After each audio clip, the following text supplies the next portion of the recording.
जब आपसे वोट की अपील करने के लिए आया है।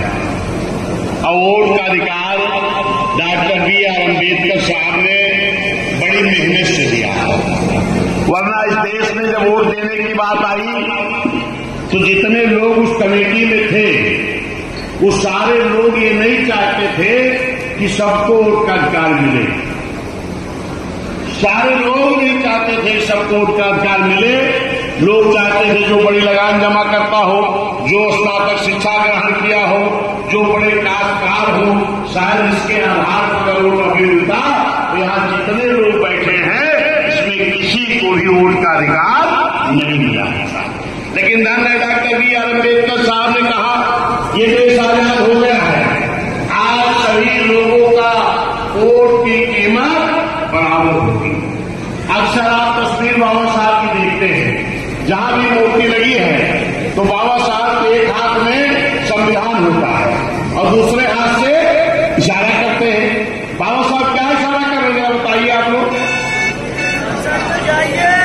बाबा साहब इशारा कर रहे हैं कि इस संविधान में हमने बड़ी मेहनत से वोट का अधिकार दिया है, अगर इस वोट का सही उपयोग आपने कर लिया तो इस देश के प्रधानमंत्री की कुर्सी पर बहुजनों का कब्जा हो जाएगा। ये कह रहे हैं बाबा साहब। और इस देश के प्रधानमंत्री की कुर्सी पर हम नारा तो लगाते हैं, वोट हमारा राज तुम्हारा नहीं चलेगा, नहीं चलेगा, लेकिन आज तक बाबा साहब की इस बात को हम पूरा नहीं कर पाए कि इस देश के प्रधानमंत्री की कुर्सी पर कब्जा करेगा। बाबा साहब को यही कहना था कि वोट के बल पर इस देश के प्रधानमंत्री की कुर्सी पर कब्जा करो और मेरा बनाया हुआ संविधान ईमानदारी से इस देश में लागू कराओ।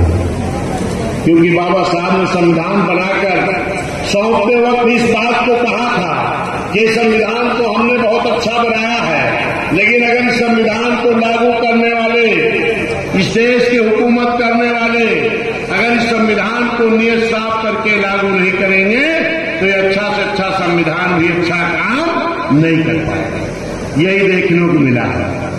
और आज आपको इस देश के अगर प्रधानमंत्री की कुर्सी पर मान्या बहन जी को बैठाना है तो इसके लिए आपको क्या करना है? इसके लिए आपको माननीय शिवनारायण गौतम जी को भारी वोटों से जिता करके इस पार्लियामेंट से दिल्ली भेजना हो। आप जब वोट डालने जाते हैं तो एक तो ये देखते हैं कि हमारा कैंडिडेट कैसा है, दूसरा ये देखते हैं कि ये कैंडिडेट जीत करके जाएगा तो प्रधानमंत्री किसको बनाएगा, और जो प्रधानमंत्री बनेगा वो किसके हित में काम करेगा। तो आज जो प्रधानमंत्री जी बैठे हैं, जो डबल इंजन की सरकार बैठी है, ये जब 14 में आए हैं भाजपा वाले प्रचार करने, इन्होंने कहा था कि इस कांग्रेस सरकार में महंगाई बहुत है, हमें लाओ हम कम करेंगे।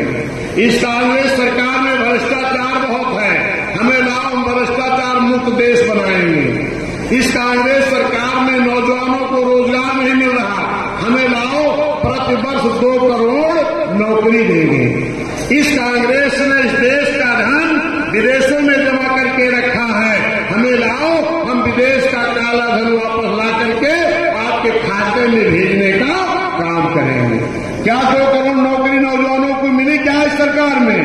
नहीं मिली। और इतने नहीं, नौकरी भी नहीं मिली और आपकी नौकरियों को एनजीओ कर दिया गया।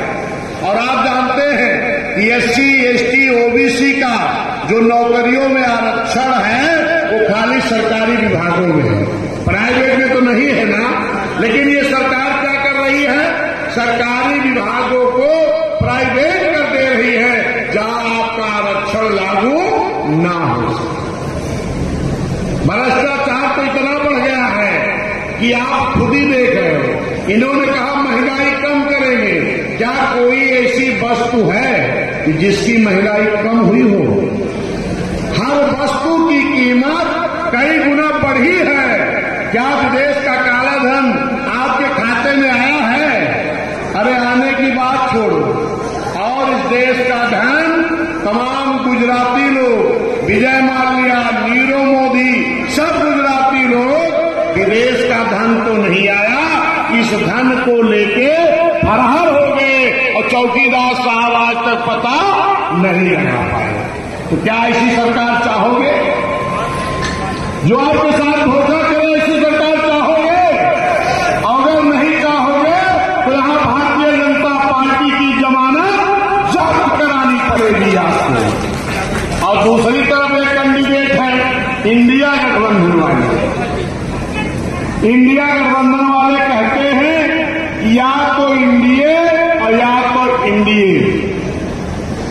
लेकिन मैं कह रहा हूं 2007 में जब चुनाव हुआ था तो तमाम दलों ने बड़ा बड़ा गठबंधन बनाया था, लेकिन क्या बहन जी ने किसी से गठबंधन किया था? क्या बहन जी ने गठबंधन किया था?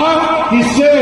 मुस्लिम भाई से, पिछड़ा भाई, अति पिछड़ा भाई, एससी एसटी भाई, न्याय पसंद ब्राह्मण क्षत्रिय पैस भाई, यानी जनता का गठबंधन।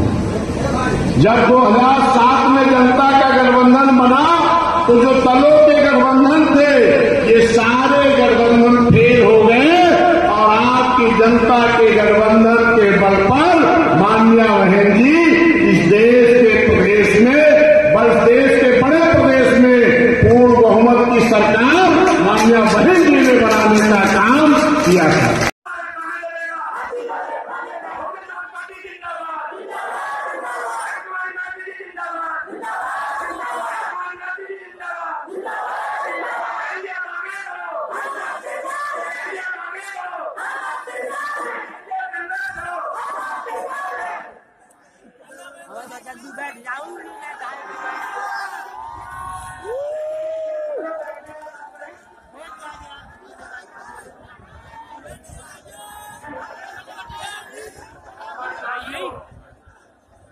जिंदाबाद।